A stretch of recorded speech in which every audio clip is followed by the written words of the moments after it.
The plight of health workers who have remained on strike for the 7th day running is told by two nurses, a 35-year-old male nurse and a 37-year-old female nurse who only agreed to talk to me on the basis of anonymity. There's a lot of victimization.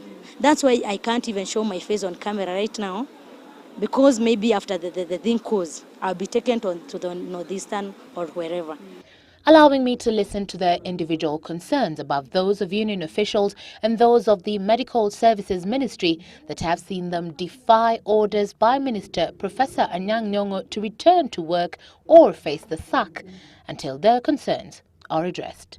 How does it feel when you hear, like in the evening, reports that people died in hospitals because the people are on strike? It doesn't feel good because maybe I don't know, but maybe I have a relative somewhere who is also suffering. Because as we are not superhuman, we are also human beings. But this government has shown us that you have to push to get what you want. In fact, it's not our wish. The concerns that have continued to be fronted to the ministry include salaries and other remuneration, as well as the shortage of staff and lack of basic working equipment. This 37-year-old nurse and mother telling us firsthand how such concerns have made their working environment unbearable. You are in a maternity ward. You are supposed to conduct delivery. A mother comes in second stage. You don't have graphs. You don't have jig. You have to compromise everything. There is a time we conducted a delivery and the child was asphyxiated. The child needed oxygen. There was no oxygen inside. And before you organize for an ambulance to take the child to Bomwani, you might even lose the child on the way. We have a lot of difficulties when we are working, and the government cannot see this. They are just seeing people striking, and in fact, they are even abusing us, calling us crooks. And even in the parting shot yesterday of Citizen, the minister said that we are mad. At those who are on strike, in fact, he did this. Those who are on strike are mad people on the streets. We are not mad. What we are sick and tired to be shoved around. To me, this strike should have ended a long time ago.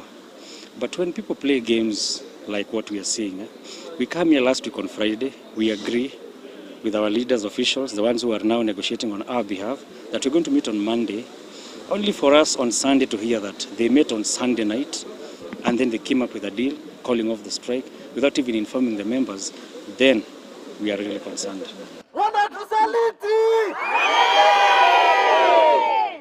And so they continue chanting as a 7-member committee representing them meets with members of the Medical Services Ministry led by Director of Administration Ambassador Felicitas Kajumbi. A meeting that ended with no resolution as union officials demanded that no consultations will continue until the minister withdraws the threat to sack all health workers who did not return to work by 2 p.m. Tuesday. As at now, we still agreed that the strike is on or is off, and we are asking our workers or our members to go back to their stations and work so that we conclude the issues before us as fast as possible. And there is no letting up by the workers, even in other parts of the country, who continue to join their city counterparts in day-long demonstrations. So, will the health workers agree to return to work ahead of Monday's deliberations, or will they remain on the streets? And what will it take to convince them otherwise? Well, the sentiments have continued to gather from the many health workers I've spoken to today can be wrapped up in one phrase: a jack of all trades, but a master of none. The concerns of the health workers, not only that they continue to be overworked, understaffed and underpaid, but also that their pleas continue to fall on, quote, deaf ears as this industrial strife goes well into its 8th day. Evelyn Wambui, Citizen TV, at Afya House in Nairobi.